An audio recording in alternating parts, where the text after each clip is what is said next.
There are elements to these projects that are autobiographical.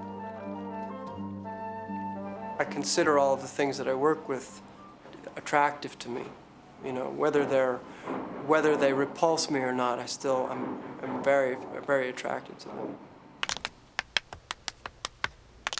I just feel like it's at the basis of existence. To me, it's fundamental, like a rudimentary kind of understanding of life.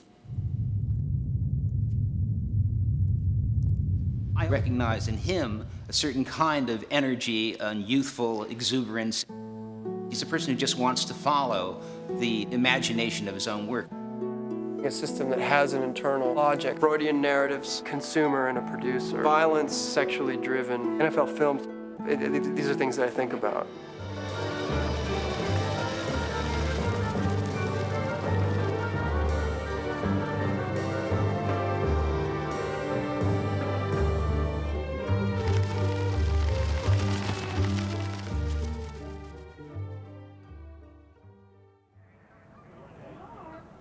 Excellent. All right, just really quickly, guys. The light's going to come up really quickly this morning because there's no cloud cover, and our shooting window is going to be really narrow. So we want to try and be as organized as possible. You're pushing it at 5 o'clock in the morning. You're pushing it. No, I'm not awake yet. The cremaster muscle is a muscle which controls the height of the internal reproductive system in the male. It's been taken on here as a stand-in for conflict. You're all set. Be good. The film was shot and lit like classic zombie film. It'll start within the horror genre and then immediately move out of it into a kind of an Art Deco, kind of gangster genre. The horse is meant to foreshadow the fate of this betrayer and what he sees as a field of 10 horses in harness running dead.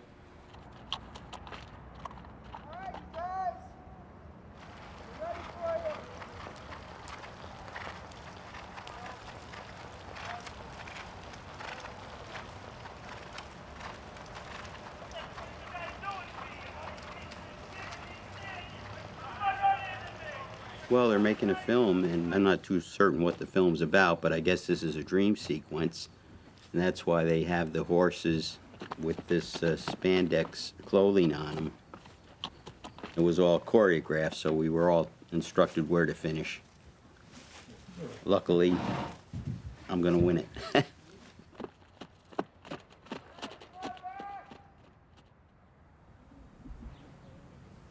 Hey, Chelsea, it's Gabe. Hi, Gabe. Do you know the next two horses after the two we have? I've done the prosthetic effects on like the last 4 or 5 projects. It's always these strange calls. He's calling to say hi, and then he's like, "Hey, you know, what if on the next project we were doing something like this?" And I'm like, "Oh, wow." So this is actually the most ambitious stuff, at least in all the Cremaster series. Matt had real specific ideas about it. Had a pretty funny breakfast. We brought out all our anatomy books and books of morgues and stuff. And I was kind of like, "Is this what you're thinking about? Is this what you're thinking about?" What's really proving to be the engineering marvel is the spandex suits underneath.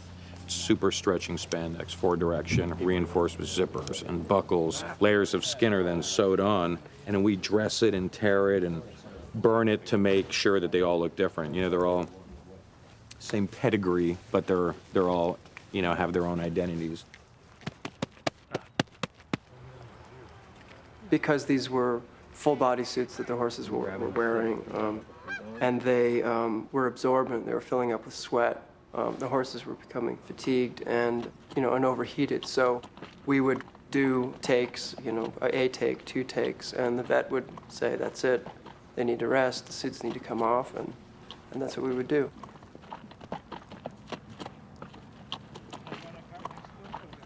Matt is so hands-on with it. We're really just an extension of him. It's great for us because it's all based in artwork, and that's selfishly for me what's fun. There's 10 horses. There's 5 teams of 2, so each pair will be photographed In front of the same background. All of us are artists. I think all of us, there's plenty of room in our heads or in our space to continue to think artistically in our own way, and therefore it seems to, there's a good product in the end for Matthew, and it's a good product for us individually. To the roof next. We're ready for that shot. Okay. Yeah, we're gonna break. For down the going scale right of these projects, we're a very small group.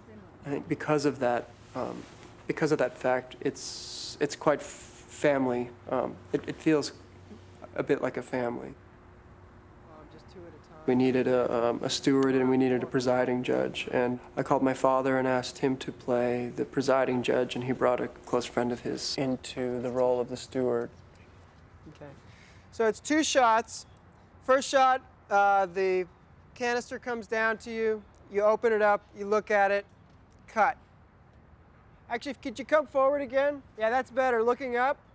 3, 2, 1 with the canister.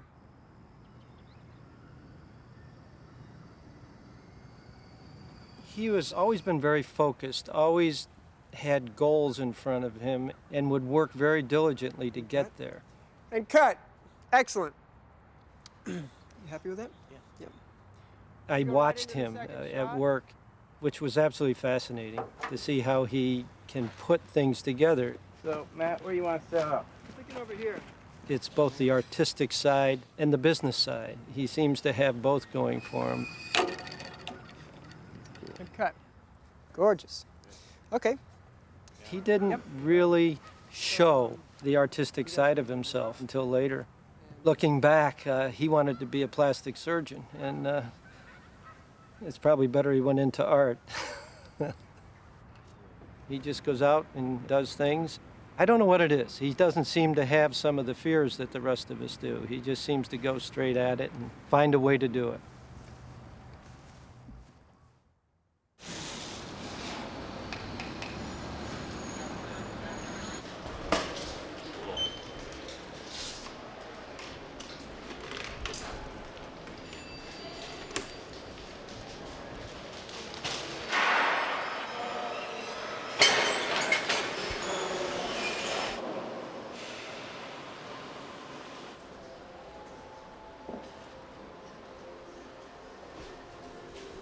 Today's our second day doing this makeup on Matt. Just the player.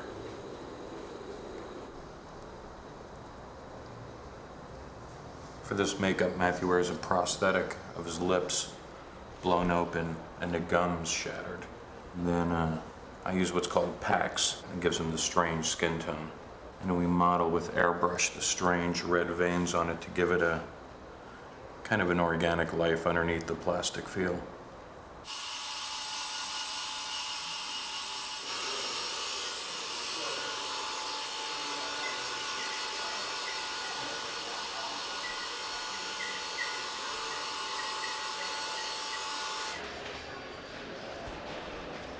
Usually what I do is laugh. I think Matthew's picturing this as some kind of more formal thing, like when you're watching the guy with the... It's probably harder for other people to take direction because I look so ridiculous. So, Rich, I'd like to try a couple court paintings, like where you're kind of on 3/4 and the hand is really deliberate in front and the eyes are sort of off. This is the story became about a conflict between a union of metal workers and a union of stonemasons. Richard Serra started to make sense to me as a kind of chieftain character who could preside over the metal workers. Okay. Like so, Matthew? Looking good? Nice. To be sure, Richard's been a major influence on my work, and particularly the throne lead pieces that he did in the late 60s. I think a guy like Matthew probably looks at my work and there's a certain kind of physicality that he recognizes in the work where he feels his sensibility can link into that physicality, albeit he has a very, very different way of viewing the world, basically through images, not through models. A little more torque on the upper body, good. Eyes right in the lens. Good. There's the shot, yeah. Cool. Take a quick look. It's weird. Red? What do we think? In a certain way, a lot of the characters that I bring into this are asked to do things that really have to do with sort of physical feat rather than a kind of mannered performance in any way.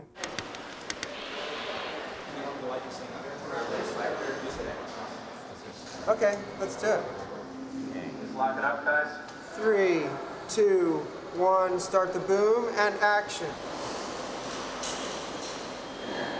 The architect, who's played by Richard Serra, is shown throwing Vaseline on the top of level 5 in really exactly the same way that he threw hot lead in the late 60s. That's excellent. Of the types of work that I gravitated towards in art school, those were the first pieces that I think I truly understood. And 3, 2, 1, and action. Characters like Harry Houdini, Gary Gilmore, Norman Mailer, Ursula Andress in certain ways,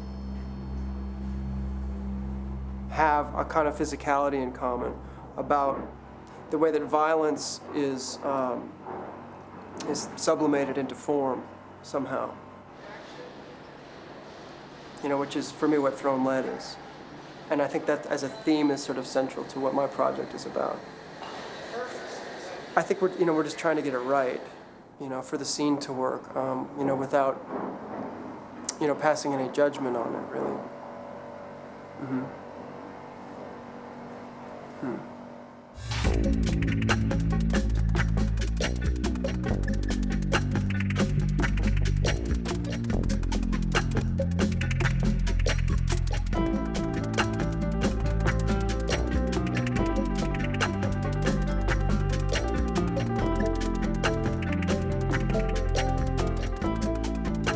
To order a 2-tape set of Art 21, Art in the 21st Century on video cassette, or the companion book to the program, call PBS Home Video at 1-800-PLAY-PBS.